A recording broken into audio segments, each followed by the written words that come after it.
انت اكيد عارفة ان تيشيرت منتخب مصر بيحكي قصة بلد كاملة، مش كده برضو؟ تعالي نعرفها مع بعض، يلا بينا.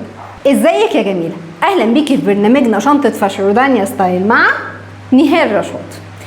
اول امبارح منتخب مصر عمل مباراة بطولية قدام استراليا وكسب وتأهل كمان، وكلنا فرحنا بالنتيجة. لكن عمرك سألتي نفسك ايه بقى حكاية تيشيرت منتخب مصر؟ وهل هو مجرد تيشيرت كورة وبس؟ الحقيقة لا. في عالم الفاشن قميص المنتخب اسمه كيت، وده بيتصمم عشان يحكي هوية البلد مش بس بألوانها. خلينا نبص على منتخب مصر. الطقم بتاع الملعب المستوحي بشكل كامل من علم مصر. طب ما كل البلاد من الأعلام بتاعتهم؟ لا، في حلقة تانية أنا عاملاها كل بلد مستوحاة لبسها من إيه، بس إحنا بلدنا مصر مستوحاة من العلم. اللون الأحمر مش مجرد لون حلو، ده رمز للقوة وللشجاعة. الأبيض بيعبر عن السلام والنقاء.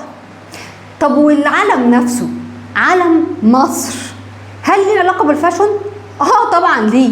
زي ما قلنا عن الأحمر والأبيض، تعالوا نقول عن الأسود، بيفكرنا بتاريخ مصر العريق وصمودها. أما شعار النسر فهو مستوحي من نسر صلاح الدين، أحد أشهر رموز الدولة المصرية، وهو يرمز إلى القوة والعزة والسيادة، ويعرف رسميا باسم نسر صلاح الدين الأيوبي. وبيرجع تاريخ الرمز ده إلى عهد السلطان صلاح الدين الأيوبي في القرن ال12، واللي خدناه بعد كده كشعار يعبر عن هيبة وقوة مصر. أبرز محطاته إن لونه الذهبي يعبر عن القوة والانتصار، ويربط مصر بتاريخها الإسلامي العريق وتراثها الممتد للحضارة الإسلامية القديمة، وإنه تم وضعه لأول مرة على علم الجمهورية في عهد الرئيس الراحل جمال عبد الناصر عام 1952، وتم اعتماده بالشكل الذهبي اللي موجود دلوقتي والمميز ليتوسط العلم المصري في عام 1984. الجميل ان كل بطولة تقريبا بيتعمل تصميم جديد للتيشيرت علشان يواكب الموضة، بس هل بيبعد عن أصالة بلدنا؟ هل بيبعد عن علم بلدنا؟ لأنه لازم يواكب الموضة وفي نفس الوقت يحافظ على الهوية المصرية، فهم اختاروا الأحمر والأبيض ومزجوا بينهم. طب وحارس المرمى مصطفى شوبير ده قصة تانية خالص، وخصوصا مع حارس المرمى، وانا عاملة حلقة كاملة عن مصطفى شوبير، شوفوها وهتعرفوا ليه هو. بس هقول لكم كده بالمختصر المفيد.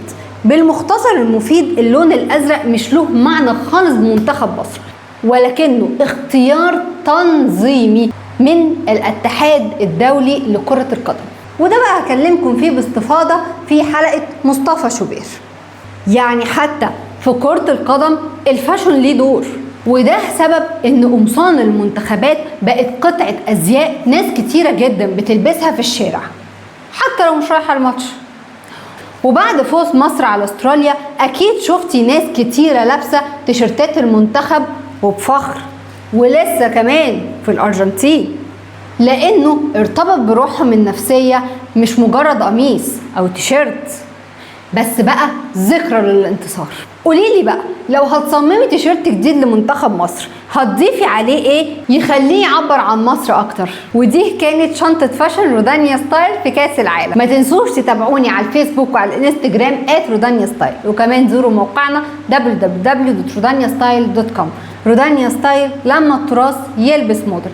ما تنسوش تتابعوني انا شخصيا على اليوتيوب @نهال رشاد رودانيا ستايل. ورودانيا ستايل لما التراث يلبس مودرن، ولايف از بارتي دريس لايك ات.